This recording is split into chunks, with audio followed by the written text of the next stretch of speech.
If you've been around the EDC world for just around 5 minutes, you've probably heard both of these names. We have the classic Leatherman Wave on the left versus a slightly less popular but still excellent Victorinox Spirit X on the right. And for years, they've both been considered two of the best full-size multi-tools money can buy, and depending on who you ask, one of them is a clear winner. But here's the thing. I've carried both, I've used both, I've cut with them, I've screwed things together with them, I've built and torn down countless projects with them. So today we're going to settle this the only way that matters. We're going to compare their tools, the fit and finish, the warranty, the price, the value, and by the end of this video, I'll tell you which one I would personally buy with my own money if I had to start over and buy one right now. So let's get into it. So let's start with the reason why you're buying either of these in the first place, and that's of course the tools. The Wave packs in 18, though I'd classify it closer to like 17 and a half because it's kind of hard classifying the ruler as a tool, and it puts it all in a compact package and includes some features that have made it incredibly popular for years. And first off, the biggest advantage is accessibility. You can open the primary blade, the serrated saw, the file, all from the outside without undoing the pliers itself. And though the rest of the tools remain hidden within the tool itself, still having these 4 primary tools be able to be used from the outside was an absolute game changer. I personally feel like it's a really big deal in real world use, as if you need a knife, boom, grab it. Need a saw, grab it. Need a file, grab it. Everything's easy to grab from the outside, just works really great. No need to open the entire tool first. And the Wave also gives you pretty nice replaceable wire cutters, gives you a small pair of scissors, a diamond file, and just so much more. Perhaps most importantly, this gives you access into Leatherman's bit system. And this bit driver dramatically expands the capability of the tool here, especially if you're somebody who regularly works on gear, electronics, or equipment. Because with this, you're not stuck with just a single screwdriver, and you can swap this out for other bits as you see fit, though it is worth noting that the bit kit is an extra cost and does not come included. So now let's talk about the Spirit X. The Spirit X comes loaded with actually 24 functions and takes a completely different approach. That said, even though it boasts having 6 more features than the Wave, it's actually about the exact same. However, instead of the removable bits like on the Wave, this instead comes with a dedicated sculpted screwdriver. And the Spirit also changes things up because every tool is accessible from the outside. You don't have to dig through nail nicks hidden inside the handles. Of course, there are nail nicks here, and it's unfortunately how you have to open these, and it's a little bit tricky, but it's still rather shallow and sometimes hard to pull out and deploy, but it still works okay. But I still much prefer having the convenience of having all the tools be accessible from the outside of the tool, like on this Spirit X versus the Wave. It's kind of hard to explain, but all the individual tools here, they also feel a bit more refined and more polished than anything on the multi-tool world, including the Wave. Because everything here feels very high quality, and when we compare the tools here than on Victorinox compared to the Wave, the tools here just seem more robust. I think it's kind of due to their thickness. For example, I don't really have the exact numbers to back it up, but the tools here on the Spirit are just a little bit thicker and stronger than that in Leatherman. And again, this might just be in my head, but the tools here feel so much stronger on the Spirit, and they seem so much less likely to snap than on the Wave, which unfortunately is a kind of common issue with Leatherman tools. The main tools on these is arguably the pliers, and fortunately, they're actually both really smooth.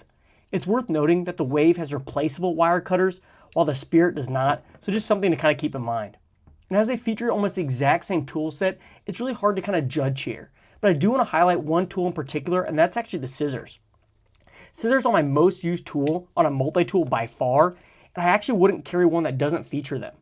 Hence, I really carry the rebar and the skeletal, but those never really kept on with me as they both lacked a pair of scissors.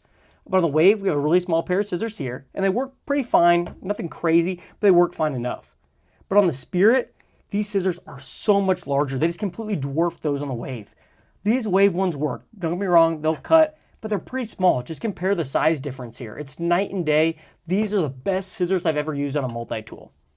So after looking at the tool set, who wins? I think if you prioritize versatility, I think the Wave wins, as that bit driver alone makes it so incredibly adaptable and useful for tons of different situations. But if you value dedicated tools and a more refined user experience, I think the Spirit X just is the way to go for me. This category kind of comes down whether you want maximum capability or maximum refinement. And after handling and carrying both, I have to give the edge to the Spirit here, as though it might not be capable for every single task, like missing that bit driver from the Wave. It's just such a more enjoyable experience. Now I want to talk about the fit and finish, and this is where things kind of get a little interesting. I think this one's going to be pretty easy, honestly, especially if you've seen any of my past videos like this one. But honestly, I don't think there's a multi-tool in the market that feels nicer than the Spirit X. Every edge is rounded, every tool deployment feels smooth and clicks and locks into place perfectly. The handles have this slight curve, and with these smooth edges, it's very comfortable in hand. Nothing really feels sharp or unfinished. On the Leatherman, I found my hand gets pinched a couple times, but it's not really an issue here with the Spirit. And don't get me wrong, the Wave isn't poorly made by any means. It's a really well-proven design that's been around for years, and it's been a staple for a reason. But when you put these two side by side, the Victorinox just simply feels nicer right off the bat. The tolerances feel tighter, the finish feels cleaner, the action feels smoother, and because the Spirit uses this polished stainless steel throughout, it has a premium feel that's kind of hard to ignore, especially when looking at them side by side. Now, some people might actually prefer the Wave's more industrial feel, and I totally get that. This feels like a work tool, but the Spirit feels more like a precision instrument. But once again, neither approach is really wrong, because if we're talking purely fit and finish, I do think Victorinox takes this category pretty comfortably. Now let's talk about something that's becoming a bigger discussion in recent years: warranty support. Leatherman offers a 25-year warranty on the Wave, and that's a really fantastic warranty on paper, and historically it's been one of the strongest selling points for the brand. I've had both good and rather bad experiences with this warranty, so it's kind of a bit of a toss-up for me. Victorinox, on the other hand, they offer a lifetime warranty against defects in the material and their workmanship for their tools. And I've yet to utilize their warranty, so it's kind of hard for me to give my thoughts there. But going off that train of thought, let's think about this. I had to use Leatherman's warranty 3 times for broken tools or defect tools right out of the box. Victorinox, on the other hand, I haven't had to use it a single time. So the better the quality control, the less often you need the warranty, of course. And that's one reason I feel like the Spirit owners kind of tend to talk less about warranty claims and more about how long they've owned the tool. Because personally, I think I'd rather have the best tool than the better warranty. So while both companies stand behind their products, I think the discussion today is a little bit less about warranty length and actually more about the confidence and long-term reliability. So I'll let you guys decide where you stand on that one. At the time I'm filming this, the Wave currently sells for around $130, while the Spirit X comes in just a little bit more expensive, around $145. So let's look at a quick overview again. So the price, $130, $145. We have 18 tools, 24 tools. We have a weight of 8.5 ounces to 7.4 ounces, a 25-year warranty, lifetime warranty against defects. This comes with a bit driver. This does not. The fit and finish here is good. Fit and finish here is excellent. So when you look strictly at value, I think the Wave is kind of hard to beat. You get really incredible capability for the money. The bit driver system alone adds a ton of versatility here. And also replacement parts are a little bit easier to find secondhand, and this has proven itself for decades. But the Spirit X offers something a little different. You're paying more for arguably better fit and finish, probably the best in the multi-tool world if I'm being honest, really excellent ergonomics, and Swiss-made quality.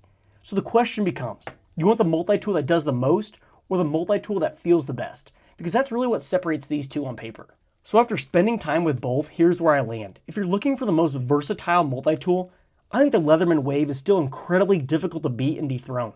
This is the multi-tool people think of, and for good reason. It's been around forever and it just works. It has outside accessible tools, replaceable wire cutters, and a bit driver system that makes it one of the most capable multi-tools ever made. But if you're the type of person who really appreciates craftsmanship, precision, and overall refinement, I really think the Victorinox Spirit X is the better tool. Because every time you open it, you can feel the difference right away. And honestly, I think this is why this comparison has lasted so long. Because neither of these multi-tools are bad. They're actually just solving the same problem in 2 different ways. The Wave is the practical workhorse. The Spirit X is the luxury sedan. So both will get you where you want to go. But the question is, which ride would you prefer? At this stage of my journey in this hobby, I'm kind of leaning towards the Victorinox every time. But let me know down in the comments. If you could only keep one, are you taking the Wave or the Spirit? As always, thanks for watching, and I'll see you guys in the next one.